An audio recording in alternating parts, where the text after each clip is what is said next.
be my first road trip video of 2025. And if you're new to the channel, I have a limited edition 1973 Sport Beetle in blue, the rare of the two colors. And that is my car down at the park that I'm going to be driving to in this trip. I've owned that car since I was 19, so that means about 44 years now. This is where I'm going on this particular trip. From my house down to that park, it's about 220 miles round trip. It's usually about 2 hours one way. I usually start in the morning, take off usually about 8, get there about 10, and hike anywhere from 8 to 10 hours, something like that. Usually I don't put very much park stuff into these videos because it's mostly about the car. I mean, it's primarily a car channel, but I wanted to put a little bit more park stuff into this particular video. So if you're here for the car stuff, there's not going to be that much. If you like the park portions of my videos, there's more park in this one. So let me get to it. Hey, road trip time. September 2nd. A little bit before 8, getting out here early today. It looks cloudy, but there's actually some blue sky up in this area, and it's supposed to be kind of like this all day. Might be some clear stuff down there, and it's supposed to be clear. That direction was toward the park. I got to get a little splash of gas before I go. I'm not going to do any kind of mileage run. It's still leaking. I mean, it's leaking. What's the point? Anyway, I got food, got the fishing stuff, a couple of cameras. It's cool for September 2nd. Probably about 70 out here, maybe high 60s. As usual, $3 a gallon, not bad. Only gonna get about 5 gallons. Just leaks more the more gas you put in. Yeah, there's some sunlight. Big hole in the sky right there. Anyway, it's so cool I had to turn the heat on. I'm almost down to I-35.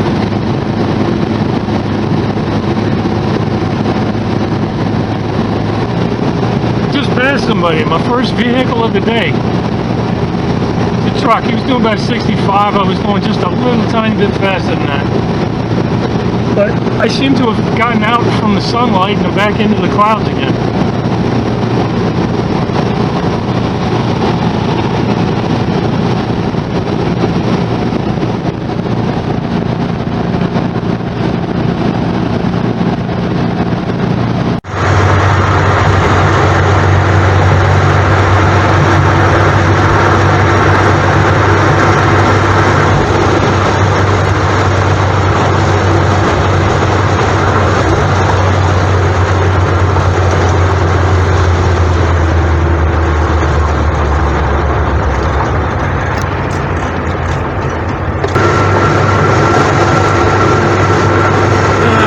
The construction, we can start going again. Pretty sure it's raining right up at the parking area. There's a little bit of drizzle as I was coming in down that way. It looks like it's blowing out though. But wow, is it green. It's usually never this green down here this time of year.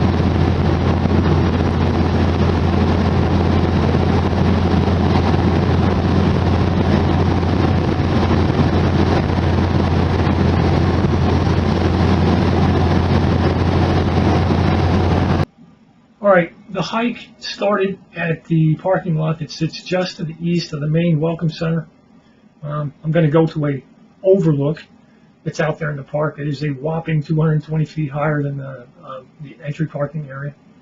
The total hike was around 8 miles. The yellow that you see on the page right there is about 7 3/4, but there's a little bit of fishing that I did that overlapped a bunch of stuff, so I left it off. The total hike was about 8 hours 18 minutes. Time on my feet about 8 hours. It was wet, so I didn't sit down very often, even to have lunch and a snack. And the time on my pack on was about 7 hours. The pack probably weighed 5 to 6 pounds. So took it off a couple of times just to do a little bit of fishing. And then I head to the west. All right, here I am. few cars. Usually there's cars parked right here, so maybe those are employees and stuff like that. Contractors, who knows. A few visitors out that way. I don't see anybody walking around though. And yeah, there are a few drops coming down on me. It's real light. Usually go up into the north. I think I'm just going to head west today. Just going to go that direction. Hardly ever go that way this time of the year. How's the car working? Looking good, no oil leaks. Alright, I brought my daughter's phone, which doesn't function as a phone for me because I don't have a plan, but I can take videos and pictures with it too. Batteries are charged in the camera. Sometimes it's nice to try both of them. Anyway, got the bag, fishing stuff. Took right in 2 hours between the time I left the driveway to get down here. At this point, I'm about 150 to 200 yards into the bison enclosure, and at this point you can look far enough to the west to see where the bison are. So sometimes they're standing around on the trail and you have to kind of bushwhack a little tiny bit, but they weren't there this time, so I was able to continue on to the west.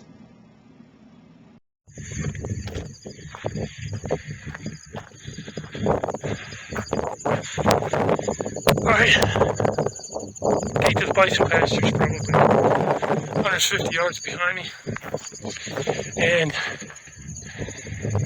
there's a couple of lumps right there, but the big part of the herd is in the saddle between these hills and those hills right there. So I'm not going there. I'm going to the top of these 2 hills right here on my way west. At that point in the hike, I'm on top of kind of a little flat ridge. The ranchers used to park up there just to oversee it. You can see the ancient tire marks and stuff that they would drive up and down. But anyway, it's a great overlook. And I planned to do the little mound that's just to the southeast of this particular one, but there's a bison on that mound, so I had to go around that guy. And you can see that there's kind of this little zigzag curve that I had to do heading to the west. That's because between me and the pond, there were 2 more bison. And I started off that direction to head around them. But at this point, I'm off trail and will be off trail for probably the next 5 to, I think, 6 miles.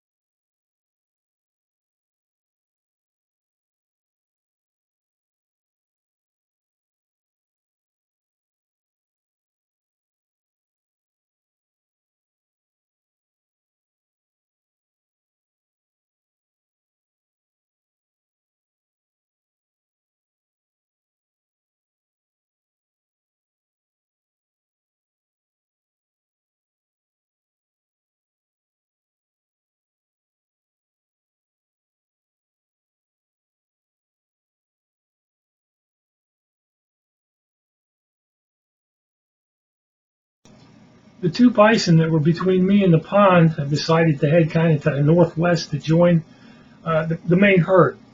So since they kind of bailed off that direction, it allowed me to go a little bit straighter down to the pond, which is the route that I prefer.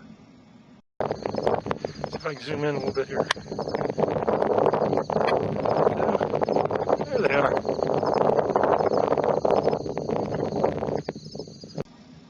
I've just arrived at the edge of Epic Pond. It's so named by one of my fishing/dad buddies, who, between him and his son, the first time we ever fished this thing, they caught like 10 fish in a row. And he yells over at me, he says, "Scott, this pond is epic!" And thus, been epic ever since. Anyway, I'm about ready to fire a inline spinner in there, which is usually pretty good to catch a bluegill. I'm not going to get any bluegill. And nothing on that spinner the whole time I do it. I'm going to make a complete loop. Nothing. All right, it took about 45 minutes. But it's my first destination. Time to take a break. Maybe have something to drink. Wow. water is really mucked. It has been raining, really raining. My feet are pretty well soaked. The grass is wet. I was thinking I needed to bring my water shoes today, but what difference does it make? Just walking through the grass will get you wet. It's not like I'm keeping anything dry, but not walking around in the pond. I usually like to fish the dam over there. Catch a couple of bluegill. All right, I'm going to pause momentarily here at the north ditch that feeds into this little pond, as it had a fairly decent amount of water coming into it, and it's a fairly deep little ditch, and it's got some nice little rocks and stuff that surround it. So I just thought it looked kind of pretty. I thought I'd stop and take a moment to video some of it anyway.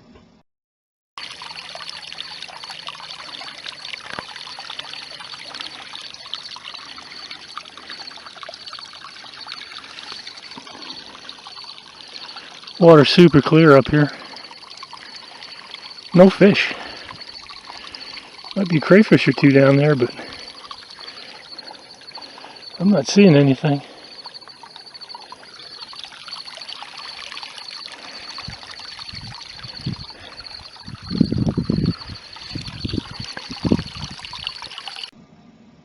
Well, all right, after going all the way around the pond with that spinnerbait, and obviously catching nothing as I said, I came back to the dam, and I realized that the overflow pipe was actually partially underwater. Never seen the pond that full of water before, so I decided to go just a little bit behind the dam to check out the overflow pipe.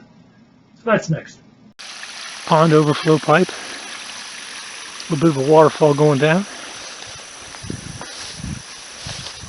I was just looking at that little pond right there, and I could have swore I saw something moving in it. So I dropped my pole and my pack. I'm going to go down here and investigate.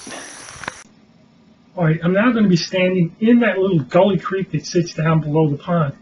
I've never gone down there in my entire life because a few years back, my younger daughter, she went down there at least part way. She said, "Oh my God, don't go down there. There's a whole bunch of poison ivy." And I went down there and I had shorts on, wandered around through, tried to be careful. But as I'm sitting here right now, about 5 days after going down there, I did in fact get a tiny bit of poison ivy. I had a couple of itchy spots on my shins. But wow, I was just blown away with all the water that was down there.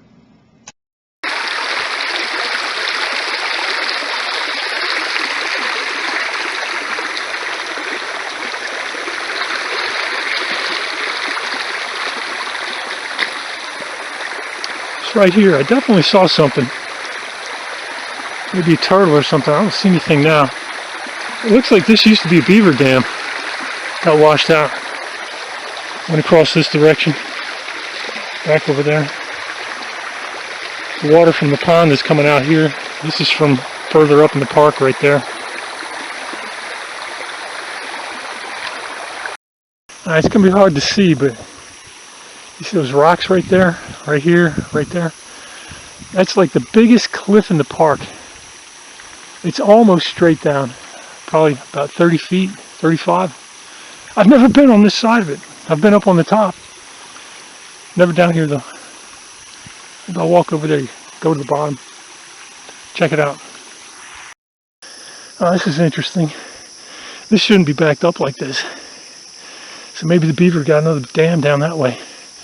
But you can see how the cliff runs along this edge right here. And right back over here, it is slippery as all get out down here. Boy, freaking mud everywhere. But this water is coming right straight out the side of the hill. Right there. Pretty cool. Anyway, I don't want to fall on my ass, so I think I'm going to get out of here.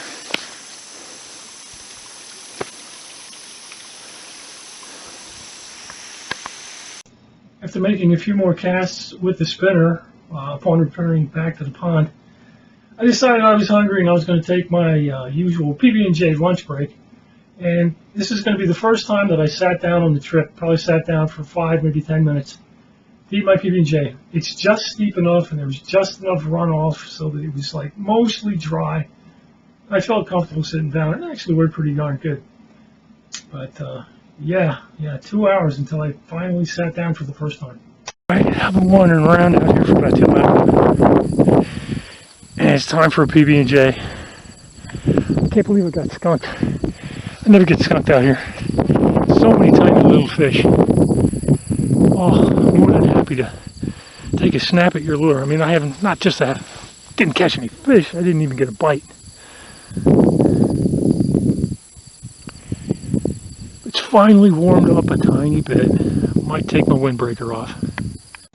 After lunch, I decided to pop on a crankbait, and I headed up to the ditch that comes into the south of the pond. So there's like a north and a south ditch.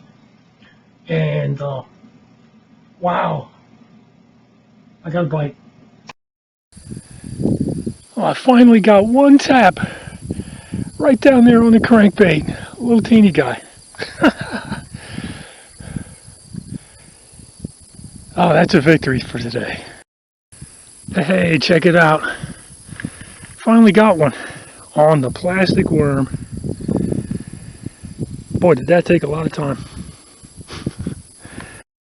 Look at that gigantor. Awesome. I took 5 pictures like this of some tiny bass before I realized that all the pictures were coming out like that. And it's kind of disappointing, but anyway, I realized what was happening and I began taking pictures with my daughter's camera. And we didn't miss out on anything exciting there, just some tiny bass that were, oh, who knows, 7 inches long. But I like that pond because it has bluegill. I didn't catch a single bluegill, and they're usually really pretty too. After getting the skunk off, it's time to head to the next pond. So I'm on the south end of the dam, and I'm going to head south. All right, that's it for the epic pond. Very disappointing. Oh, it's fun to come out here, but the fishing was atrocious. Saw a barred owl go by, and the bison herd, I could hear them, they're getting slightly closer.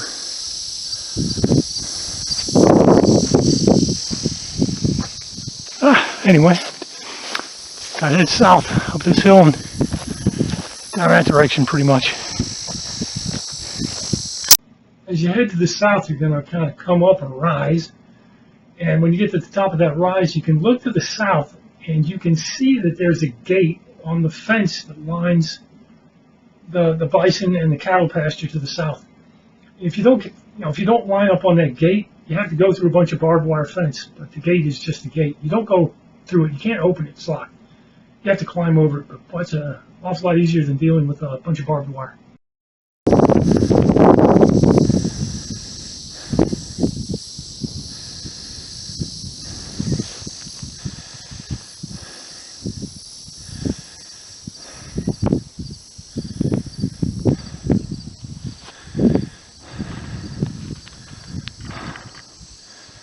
As you head to the gate, you're going to have to go down a little gully ditch type thing, and because of all the water, there was a nice little bit of a creeklet, a ditchlet, creeklet, whatever you want to call it, down here in the bottom.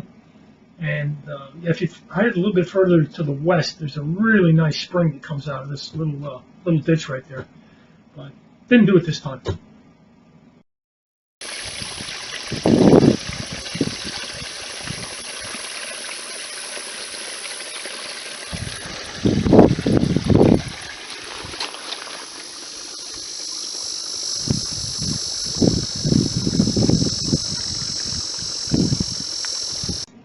After working my way south, I had to, of course, work my way across some of the little creeklet, ditchlets, whatever, that lead into the waterfall pond. And at this point, there's really nothing to look at right there. They're just kind of swampy, muddy, and you just want to work your way around them. But once you get to the top end of the pond, there's a nice rock ledge that you can stand on. And that'll take a little bit of video and take a couple of pictures. So that's where I was. There it is, the waterfall pond. Was given the volume of water that's going in here today. Yeah, it's going to be running. It's going to be running good.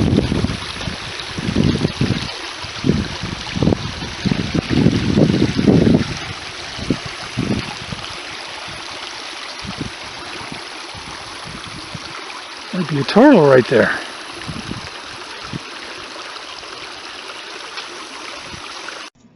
I've moved about 25 or 30 yards further down the pond.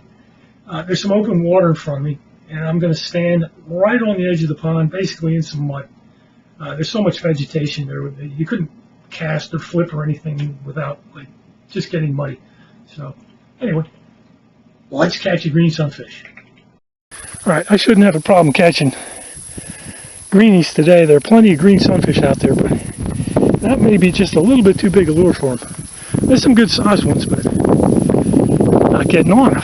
Like missed about 6, 7, maybe 8. While standing there, I did catch on a different lure. I put on kind of a green and white smallish tube jig. Probably 20 green sunfish, but none of them were gigantic, so I just decided to move on around the pond and head down to the dam. Yes, yes, yes! I planted bass in this pond last year. This could be one of the small ones. Maybe somebody bred. This could be like a giant-sized hatchling from this year. That's awesome. I worked my way along the face of the dam there, and a little bit of the western edge. I caught a few more green sunfish and one more tiny bass. And then I worked my way back to the dam, had my second lunch, another PB&J and another soda, and then I decided, I got to get out of here. It's getting late in the day. I got another pond to visit, so I headed over to the waterfall.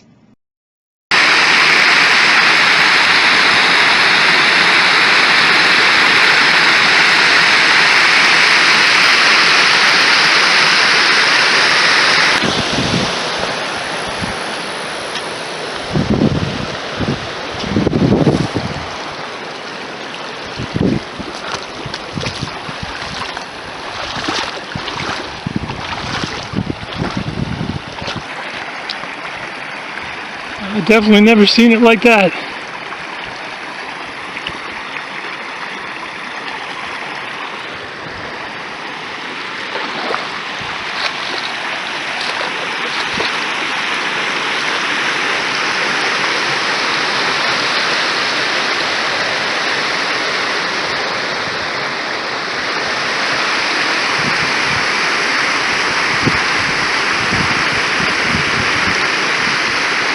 I have to go down and get a view from the bottom.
I'm on kind of a flat area that overlooks the bigger than it looks pond. Long story there. But anyway, this pond has got some green sunfish and some bass in it, but they're really tiny. But it's kind of on the way back to the parking lot, so hey, why not? I'm going to fish it for a little bit. And there it is, the bigger than it looks pond. Every other pond has been overflowing.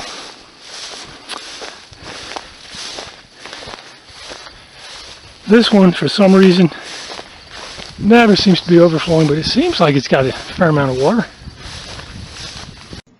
I fished the western side of the pond and the west corner of the dam. Got a couple of bass. Worked my way across the dam face there. Didn't really get anything. Then got to the eastern corner of the dam where I got another bass or two. Anyway, here's a couple of pictures. as I was making my way to the north, heading back to the primary trail. Make a few casts along the eastern edge of the pond, and I picked up, I don't know, maybe 4 or 5 more bass. Anyway, here's a couple more photos. I stopped briefly at the little creeklet, ditchlet, whatever that leads into this particular pond. Never seen water flowing into it before. Thought it was worth a little bit more video. Never seen water running into this pond before. And there's like some small green sunfish or hatchling bass down there.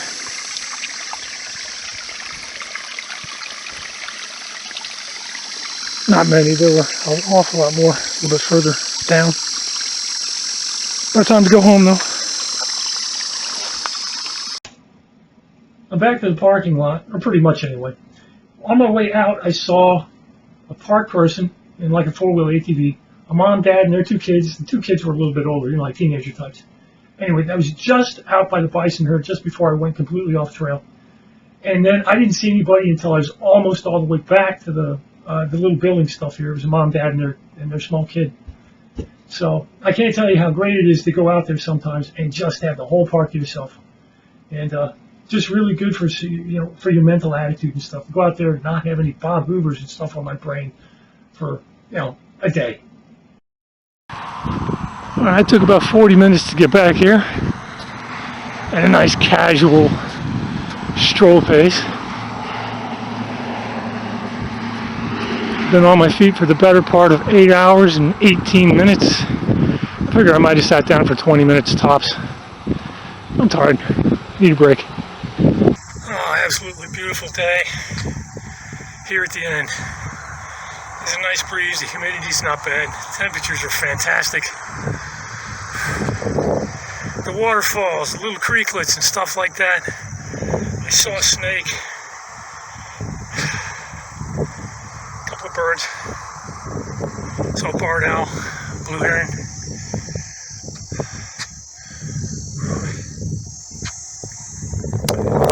Thought I might stop at the subway on the way out, but I think we'll just go home.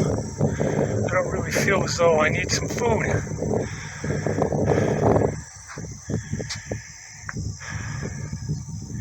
Alright, let me get out of here. Alright, one of those things you just gotta have is a car to start. But first of all, I'm gonna want to roll the window down. Now we get to start it. Alright, neutral. A little power. Yeah, no problem.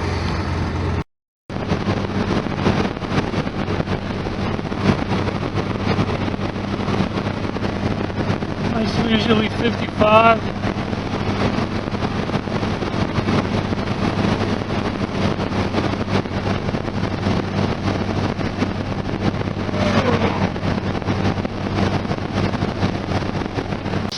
Just a quick splash on the way back to the house. Oh man, can't read this thing. Wow, anyway, it says $2.79. That's 20 cents less a gallon than I paid back at the house. I'm going to get just a little bit more than I typically get. And I don't want to fill it up because I don't want it all to leak out.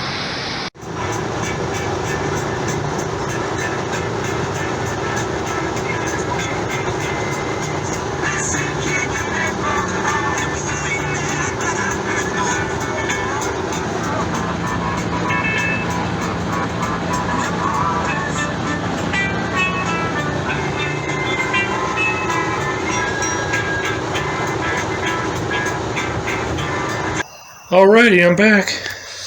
Including a stop, a little bit less than 2 hours. Nice little drive.